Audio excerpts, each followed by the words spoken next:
انگریز سرکار نے کن قوموں یا قبیلوں کو کرمنل قرار دیا تھا؟ کلونیل دور میں بعض قوموں کے لیے یہ قانون کیوں بنا؟ ہندوستان کے یہ کرمنل ٹرائبز کون کون سے تھے؟ اس قانون نے کیسے ان قوموں کی تاریخ اور مستقبل ہمیشہ کے لیے بدل کر رکھ دیا؟ کیا ان قوموں کی یہ ریپوٹیشن پہلے سے تھی یا پھر انگریزوں نے یہ قانون اور لسٹیں کسی خاص مقصد کے لیے بنائیں اور ان قوموں کو ٹارگٹ کیا گیا؟ ان کرمنل ٹرائبز کی کہانی جانیے اس ویڈیو میں۔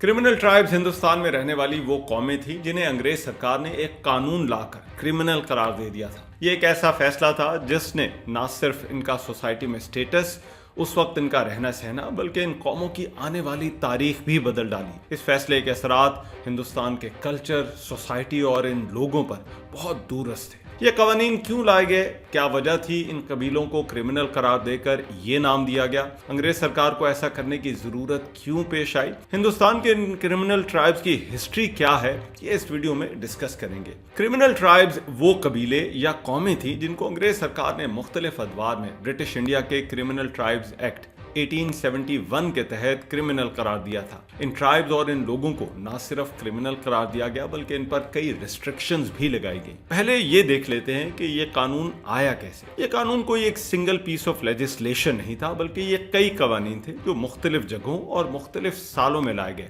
ان سب کو ملا کر کرمنل ٹرائب ایکٹ کہا جاتا ہے۔ ان لاز کے تحت پوری کی پوری کمیونٹیز کو ہی کرمنلائز کیا گیا۔ ان کمیونٹیز سے تعلق رکھنے والوں کو ہیبیچول کرمنل یا عادی مجرم مانا جاتا تھا۔ ہسٹورین پروفیسر ہنری شوارٹز کا کہنا ہے کہ برٹش سرکار نے ایسے قوانین 1772 میں لانے شروع کیے تھے جب یہاں کے گورنر وارن ہیسٹنگز نے ایسی لیگل ریگولیشنز کی اجازت دی کہ کسی بھی مجرم کو سزا دینے کے لیے اس کے گاؤں یا خاندان والوں کو بھی سزا دی جا سکتی ہے۔ اس سلسلے میں جو پہلا قانون لایا گیا اسے کرمنل ٹرائب ایکٹ 1871 کہا گیا اور سب سے پہلے یہ بنگال پریزیڈنسی میں لاگو ہوا۔ اس کے بعد اس ایکٹ کو صوبہ سرحد، اودھ اور پنجاب تک پھیلا دیا گیا۔ 1883 میں ان لاز کو ریویو کیا گیا جس کے بعد انہیں ہندوستان کے باقی علاقوں میں بھی نافذ کرنے کا فیصلہ ہوا۔ لوکل گورنمنٹس کو بھی یہ اختیار دے دیا گیا کہ وہ کسی بھی ٹرائب کو کرمنل نامینیٹ کر سکتے ہیں۔ 1876 میں یہ لاز مدراس پریزیڈنسی میں بھی نافذ ہو گئے۔ ان میں کئی امینڈمنٹس بھی ہوتی رہیں اور یہ اپڈیٹ بھی ہوتے رہے۔ 1911 میں یہ ایک اپڈیٹڈ کرمنل ایکٹ تھا جب اسے بامبے پریزیڈنسی میں بھی امپلیمنٹ کر دیا گیا۔ اس کے بعد آنے والے سالوں میں کچھ اور امینڈمنٹس ہوئیں اور 1924 میں آنے والا ایک کمپلیٹ قانون تھا جس میں تمام ترامیم شامل تھی۔ 1947 تک اس ایکٹ کے انڈر آنے والے 127 مختلف کمیونٹیز کے 13 ملین لوگ تھے جو ان کرمنل ٹرائب سے تعلق رکھتے تھے۔ ان گروپس کی تعداد کم یا زیادہ ہوتی رہی۔ ایک اندازہ یہ بھی ہے کہ ایسے گروپس جنہیں اس قانون کے تحت کرمنل قرار دیا گیا تھا برٹش دور میں ان کی تعداد 160 بنتی تھی۔ ان قوانین کا چیف آرکیٹیکٹ ایک انگریز آفیسر ٹی وی سٹیفنز تھا جو کہ لا اینڈ آرڈر کمیشن کا ممبر تھا۔ اس کا خیال تھا کہ برصغیر کے کاسٹ سسٹم میں جس طرح مختلف پروفیشنز کی بیس ٹرائب ہوتا ہے، یعنی ایک قبیلے کے لوگ ایک ہی کام کرتے ہیں، اسی طرح سے کچھ قبائل کے لیے کرائم بھی پروفیشن تھا اور اسی لیے یہ ان کا وے آف لائف بھی تھا۔ کرمنل ٹرائب ایکٹ ایک 13 صفحات کا ڈاکومنٹ تھا جس کے 2 حصے تھے۔ پہلا حصہ ان ٹرائبز اور کرمنل گینگ سے متعلق تھا اور دوسرا ہجڑوں یعنی ایونک سے متعلق تھا۔ اس میں ان ٹرائبز کی ڈیفینیشن، ان کو ڈیزگنیٹ کرنے کا طریقہ اور لوکل گورنمنٹس کے پاس ان کی سرویلنس کے اختیارات کا ڈیٹیل کے ساتھ ذکر تھا۔ اس قانون کے تحت یہ طے پایا کہ ان قوموں کے لوگ سسٹمیٹک طریقے سے نان بیلیبل آفینسز کی لسٹ میں شامل کرائم کرتے ہیں اور اسی لیے حکومت ان کو رجسٹر کرے۔ ان کمیونٹیز میں پیدا ہونے والا کوئی بھی شخص بورن کرمنل قرار پایا۔ تمام میل ممبرز کے لیے لازمی تھا کہ وہ ہفتے میں ایک بار جا کر لوکل پولیس کو رپورٹ کریں۔ انہیں اپنی موومنٹ کے لیے بھی اجازت لینا پڑتی تھی اور انہیں سرکار کو اپنی جگہ کی تبدیلی کے بارے میں بھی نوٹیفائی کرنا پڑتا تھا۔ ان کی فنگر پرنٹنگ کا ریکارڈ بھی رکھا جاتا تھا۔ انہیں کسی بھی وارنٹ کے بغیر اریسٹ کیا جا سکتا تھا۔ پولیس کے پاس اختیار ہوتا تھا کہ اگر وہ چاہے تو ایسے کسی شخص کو اریسٹ کر لے یا کسی بھی وقت اس سے پوچھ گچھ کرے۔ اس قانون کے تحت اگر کوئی کرمنل ٹرائب قرار پاتا تو اس کے پاس کوئی دوسرا راستہ بھی نہیں تھا کہ وہ یہ ٹیگ ہٹوا سکتا۔ फिर क्रिमिनल ट्राइब का यह status generation to generation transfer भी होता था। ब्रिटिश सरकार ने इन कबीलों की लिस्टें बनाई, इनको कास्ट बाय कास्ट हर सेंसस में उनके इलाके के साथ रजिस्टर किया। डिस्ट्रिक्ट मजिस्ट्रेट्स ऐसे ट्राइब्स का रिकॉर्ड मेंटेन करते थे। ये एक सिस्टमैटिक तरीका था जिसके जरिए किसी एक कबीले को क्रिमिनल करार दिया जाता तो वो एक नए सिस्टम के तहत मॉनिटर और मैनेज होता था। इन कबाइल के साथ कुछ जराइम को भी जोड़ दिया गया कि ये ज्यादातर उसी तरह के क्राइम करते हैं, इसीलिए कुछ मवेशी चोर मशहूर हो गए तो कुछ को डकैती के खाते में डाल दिया गया। बेसिकली यहाँ मौजूद कास्ट सिस्टम की तरह उन्होंने इन कौमों को भी क्राइम के प्रोफेशन से जोड़ दिया। इन कवानीन ने कई कम्युनिटीज और उनसे जुड़े अफराद को स्टिग्मेटाइज कर दिया। लेकिन इंटरेस्टिंग बात यह थी कि क्रिमिनल ट्राइब्स के इस कानून की जद में खाना बदोश और हिजड़े भी आ गए थे। एक राइटर आर्यन मोहंती का कहना है कि इनमें आहिर, गुज्जर, लोधी, चमार, सन्यासी, बावरिया, बेदिया, डोम, रबारी, भार, पासी शामिल थे। राम नारायण रावत का कहना है कि इनमें गुजरों के अलावा राजपूतों का सब क्लैन हरनी और लोधी भी शामिल थे। लेकिन इन कबीलों में ज्यादातर छोटी जातों के ही ट्राइब्स थे, जैसे चमार या सन्यासी वगैरह। राइटर साइमन कोल का कहना है कि ब्रिटिश सेंसस के मुताबिक इनमें शामिल ग्रुप्स में बावरिया, बेदिया, डोम, डोरमा, गुज्जर, राबारी, पासी, दसाद, नूनिया, बोया, ढारी, राजवर और मीणे शामिल थे। आर्यन मोहंती का यह भी कहना है कि क्रिमिनल ट्राइब्स में 1931 तक सिर्फ मद्रास प्रेसिडेंसी से 237 कबाइल या ट्राइब्स या कौमें शामिल थी। इन कवानीन और इन कौमों की रेगुलेशन में ज्यादातर ट्राइब्स का लफ्ज ही इस्तेमाल किया जाता रहा, लेकिन इस क्लासिफिकेशन में कास्ट भी शामिल थी। कास्ट का लफ्ज ज्यादातर सिर्फ हिंदू जाति के लिए इस्तेमाल होता था, लेकिन ट्राइब्स में बगैर किसी मजहब के डिस्टिंक्शन के लोग शामिल होते थे और इसमें मुसलमान भी थे, इसलिए इन रेगुलेशंस के लिए ज्यादातर ट्राइब का लफ्ज ही इस्तेमाल किया जाता रहा। एक बात यहाँ पर अहम जरूर है कि ये ट्राइब्स किसी खास जोग्राफिकल लोकेशन में भी रहते थे और आमतौर पर इनका रिलीजन एक ही होता था। ये एक तरह से बड़े ग्रुप से जो कभी अपने आप को किसी बड़ी कास्ट की सब कास्ट भी कहते थे।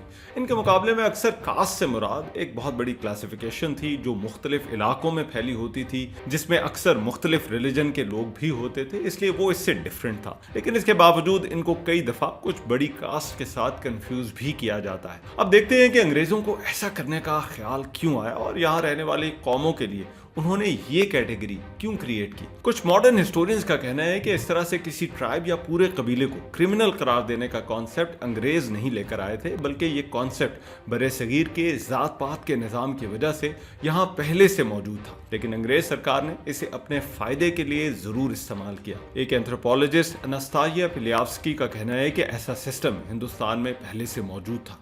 ऐसे ग्रुप्स का जिक्र हिंदुओं की मुकद्दस किताबों रामायण, महाभारत और फिर बुद्धिस्ट जताका टेल्स में भी मिलता है। इन किताबों में जिक्र है कि किस तरह से रास्तों, जंगलों और पहाड़ों में ऐसे ग्रुप्स या कबीले मौजूद थे जो किसी भी राह के मुसाफिरों के लिए खतरनाक होते थे। ये उन्हें लूट लेते थे या मार देते थे। इस लिटरेचर के अलावा अगर बरे सगीर की तारीख भी देखी जाए तो ऐसे कई राहजनों, डाकुओं और कबीलों का जिक्र मिलता है। यहाँ आने वाले हमला आवर हों या यूरोपियन ट्रैवलर्स, सब ने इनका जिक्र किया जिनके काफिलों को ये लूट लेते थे या उन पर हमले करते थे। जब ये कवानीन आए तो उस दौर के हालात को भी सामने रखना होगा कि कौमों की ऐसी कैटेगराइजेशन और इन स्पेशल लॉज की जरूरत क्यों पड़ी। 18th सेंचुरी के आखिर तक एक तरफ मुगल हुकूमत की सेंट्रल अथॉरिटी खत्म हो रही थी तो दूसरी तरफ लॉ एंड ऑर्डर के हालात बुरे होते जा रहे थे। एक सेंट्रल गवर्नमेंट के ना होते हुए शहरों से दूर सल्तनत के ये रास्ते गैर महफूज हो गए थे। इक़्तिदार की जंगों, गैर यकीनी सूरत हाल और सेंट्रल अथॉरिटी के ना होने की वजह से कई गिरोह लूट मार करना शुरू हो गए। ये दो तरह के गैंग्स या ग्रुप्स थे। एक तो इन ग्रुप्स में शहरों के बाहर रहने वाली पूरी की पूरी आबादियां या कबीले शामिल होते थे जिनके लिए ये वे ऑफ लाइफ बन गया था। इनमें एक बड़ी तादाद खाना बदोशों या नोमैड्स की भी थी जिनका कोई मुस्तकिल ठिकाना नहीं होता था। ये गैंग्स या ग्रुप्स अंग्रेज फौज की मूवमेंट के लिए भी एक बहुत बड़ा थ्रेट थे। ऐसी लूटमार को अंग्रेज सरकार गैंग रॉबरी का नाम देती थी। दूसरा, उस जमाने में शहरों के बाहर ठगों का राज भी होता था। ठग भी पेशावर डकैत थे, लेकिन इनका तरीका वारदात डकैतों से मुख्तलिफ होता था। इनसे जुड़े बहुत से लेजेंड हैं। ये अक्सर भेस बदल कर आते, अपने विक्टिम को बहला फुसला कर ट्रैप करते, उसका ट्रस्ट हासिल करते और फिर मौका मिलते उसका गला दबा देते और उसे लूट लेते थे। ये गैंग रॉबरी से लेस वायलेंट फॉर्म थी, लेकिन ये उस दौर के ट्रैवलर्स के लिए बड़ा खतरा होते थे जो उन्हें उनकी जमा पूंजी से महरूम कर देते थे। इनसे निमटने के लिए जो कानून सबसे पहले लाया गया वो ठगी एक्ट 1836 था।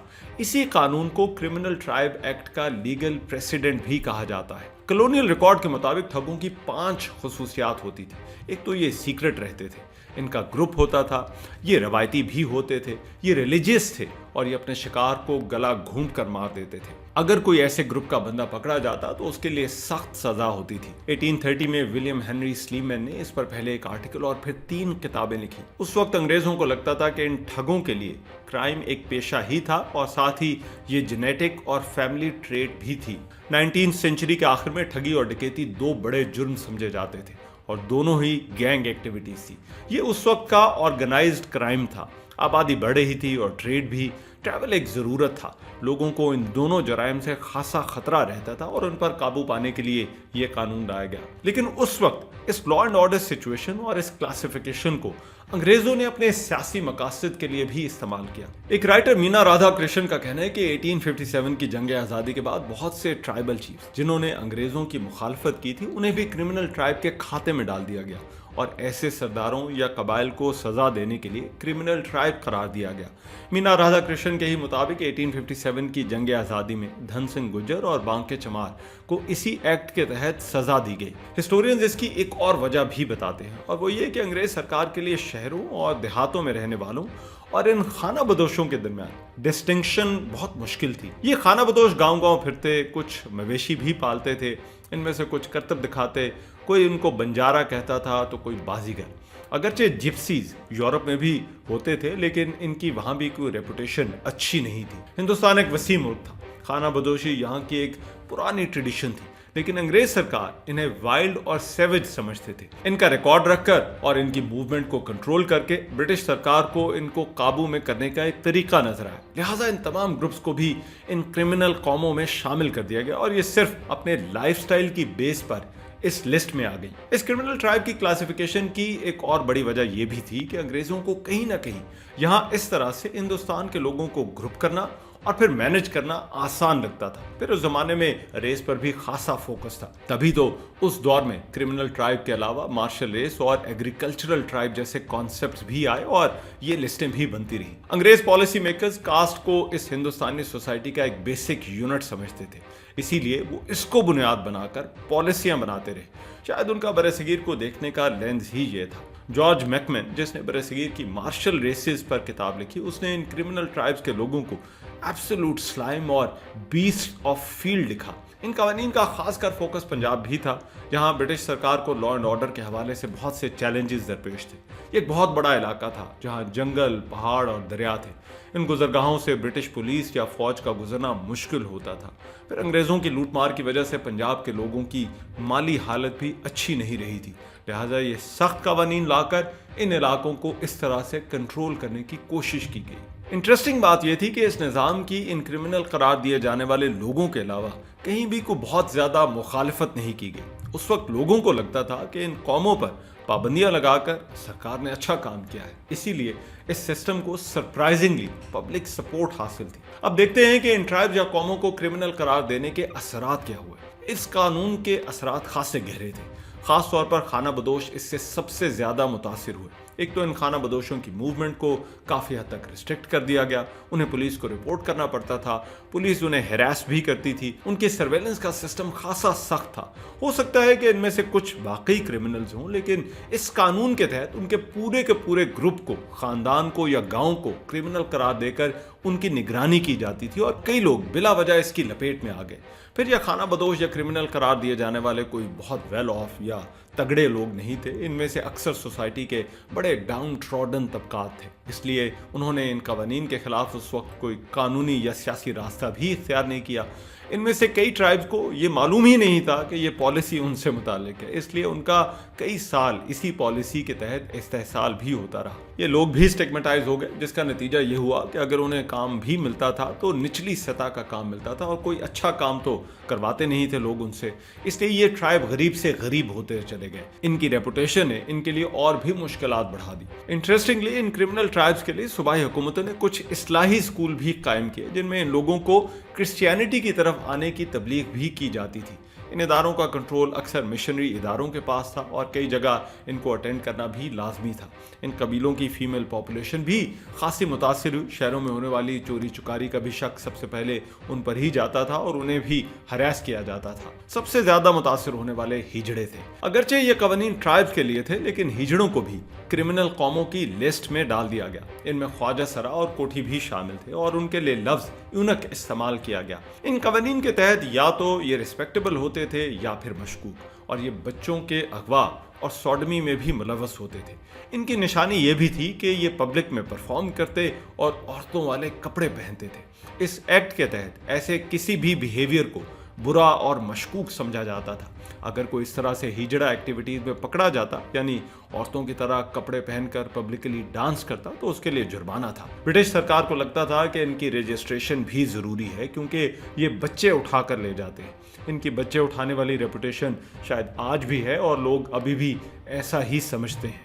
बहरहाल 20th सेंचुरी आई तो लोगों की सोच में भी तब्दीली आना शुरू हो गई। उस वक्त इस एक्ट और इन कवानीन की कुछ मुखालफत हुई, लेकिन ये कवानीन 1947 तक कायम रहे। जनवरी 1947 में बॉम्बे की गवर्नमेंट ने इन ट्राइब्स के साथ होने वाले सलूक को इन्वेस्टिगेट करने के लिए एक कमीशन बनाया, जिसमें मोरारजी देसाई, गुलजारी लाल नंदा और बीजी खेर शामिल थे। लेकिन इसके बाद 1947 में ब्रिटिश राज से आज़ादी मिल गई। 1947 तक इस एक्ट के तहत 127 मुख्तलिफ कम्युनिटीज़ के 13 मिलियन लोग थे जो इस कानून के तहत क्रिमिनल ट्राइब्स या कौमों से ताल्लुक़ रखते थे। जब पाकिस्तान और भारत दो मुल्क बन गए तो ये क्रिमिनल ट्राइब एक्ट उनके हिस्से में भी आ गया, लेकिन दोनों मुल्कों ने जल्द ही इन कवानीन को बदलना शुरू कर दिया। भारत में इन कौमों की तादाद ज्यादा थी। पहले तो इस लिस्ट में मौजूद कबाइल को कम किया गया, फिर इस कानून को अगस्त 1949 में रिपील यानी खत्म कर दिया गया। लेकिन फिर कुछ बड़ा इंटरेस्टिंग हुआ।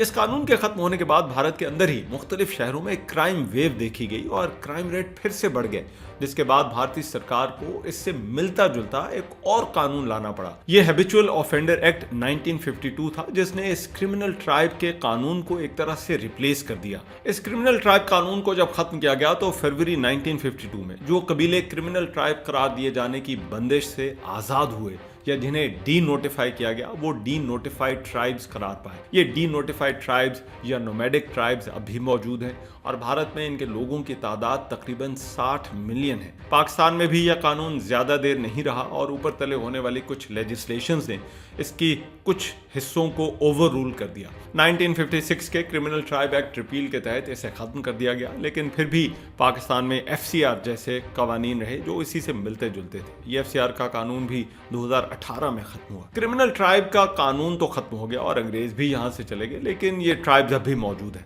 भारत में 198 डी नोटिफाइड ट्राइब्स हैं, जबकि 313 नोमैडिक ट्राइब्स हैं। इनके अप्रैल 2012 की लिस्ट का लिंक मैंने डिस्क्रिप्शन में शेयर कर दिया है, अगर आप डिटेल से इनके नाम जानने में इंटरेस्टेड हैं। भारत में इन्हें विमुक्त जाति या डी नोटिफाइड ट्राइब यानी DNT कहा जाता है। भारत में कम्युनिटीज जिस दिन यह कानून खत्म हुआ उस दिन को अपने यौम आज़ादी के तौर पर मनाती हैं। इनमें से कई जातियों को अभी तक स्केड्यूल कास्ट, स्केड्यूल ट्राइब या बैकवर्ड क्लास का स्टेटस नहीं मिला। कुछ को ये स्टेटस मिला है और कुछ को नहीं। ये इशू कोटा सिस्टम या रिजर्वेशन से जुड़ा है।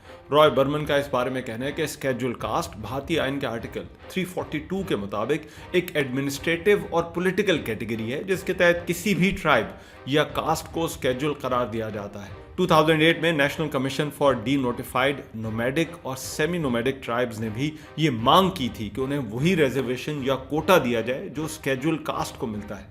ये एक अलग से इशू है जिस पर किसी और वीडियो में डिटेल के साथ बात करेंगे। पाकिस्तान में भी इसी तरह इन कौमों के हवाले से स्टीरियोटाइप्स हैं। इतने साल गुजर गए लेकिन इन ट्राइब्स या कौमों का स्टिग्मा कहीं नहीं गया। क्रिमिनल ट्राइब का कानून अंग्रेजों का कानून था, वो तो यहाँ से चले गए, कानून भी खत्म हो गया, लेकिन ऐसा लगता है कि हमने अपने तौर पर अपनी सोसाइटी, कल्चर और दिमागों में कहीं ना कहीं ये कानून अभी भी नाफिज कर रखा है। अब इसे कौन रिपील या ख़त्म करे। अगर आपको ये वीडियो अच्छी लगी हो तो बेल आइकॉन पर क्लिक कीजिएगा और चैनल को सब्सक्राइब ज़रूर कीजिएगा।